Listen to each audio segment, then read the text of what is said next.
ഗോൽഗോത്തയിലേക്കുള്ള വഴിയിൽ യേശു കുരിശു ചുമന്ന് വീഴുകയും വേദനിക്കുകയും ചെയ്തപ്പോൾ ഒരു സാധാരണ മനുഷ്യൻ, കിറേനക്കാരൻ ശിമയോൻ, ക്രിസ്തുവിന്റെ കുരിശു ചുമക്കുന്നുണ്ട്.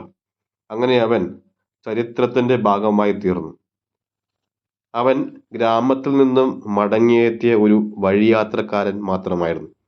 റോമൻ സൈനികരാണ് അവനെ നിർബന്ധിച്ച് യേശുവിന്റെ കുരിശ് ചുമക്കുവാനായിട്ട് പ്രേരിപ്പിക്കുന്നത്. ഈ വിശുദ്ധ വാരത്തിൽ നമ്മളും ശിമയോനെ പോലെ തന്നെയാണ്. നാം നമ്മുടെ പദ്ധതികളിൽ തിരക്കിലാകുമ്പോൾ, നമ്മുടെ വഴികളിൽ നടക്കുമ്പോൾ ദൈവം അപ്രത്യക്ഷമായി നമ്മെ നിർത്തുന്നു. ദൈവത്തിൻ്റെ ഒരു വിളി, കുരിശ്, ഒരു ഭാരം, അതൊരിക്കലും നമ്മൾ തിരഞ്ഞെടുത്തതല്ല. നേരെ മറിച്ച് അത് നമ്മെ തിരഞ്ഞെടുത്തതാണ്. കുരിശ് ഒരു വലിയ രഹസ്യമാണ്.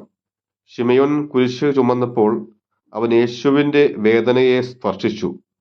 ആ സ്പർശനം അവൻ്റെ ജീവിതത്തെ മുഴുവനും മാറ്റി. ഇന്നും നാം മറ്റുള്ളവരുടെ വേദനയെ സ്പർശിക്കുമ്പോൾ നാം ദൈവത്തെ തന്നെയാണ് സ്പർശിക്കുന്നത്. കാരണം സഹാനുഭൂതി ഒരു വിശ്വാസത്തിൻ്റെ പ്രവൃത്തിയാണ്.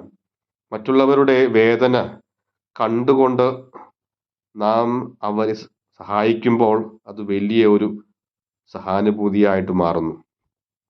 മറ്റുള്ളവരെ കണ്ടതുകൊണ്ട് മാത്രമാകുന്നില്ല, അതിൽ പങ്കാളിയാകണം. അതുപോലെ മറ്റുള്ളവരിൽ നിന്നും സഹായം സ്വീകരിക്കുവാൻ നമുക്ക് വിനയം നിറഞ്ഞ ഹൃദയമുണ്ടാകണം.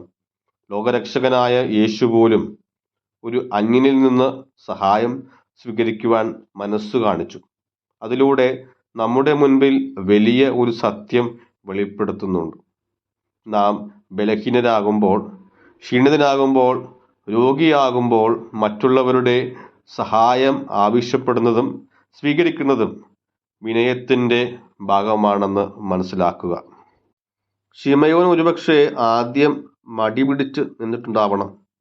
ഇതൊരു നിർബന്ധിതമായ ഒരു പ്രവൃത്തിയാണെങ്കിലും ക്രിസ്തുവിനുമായിട്ടുള്ള ബന്ധം അവൻ്റെ ഉള്ളിൽ ആഴമുള്ള അനുഭവമായി തീർന്നു, ഒരു സാക്ഷ്യമായി മാറി. കുരിശ് ഒരിക്കലും ഒരു ഭാരമല്ല, അതൊരു അനുഗ്രഹമാണ്. ക്രിസ്തു നമ്മെ വിളിക്കുന്നത് അവൻ്റെ ഒപ്പം നടക്കാനാണ്. ഒപ്പം നടക്കുമ്പോൾ നമ്മുടെ ഭാരം ലഘുവായിത്തീരും.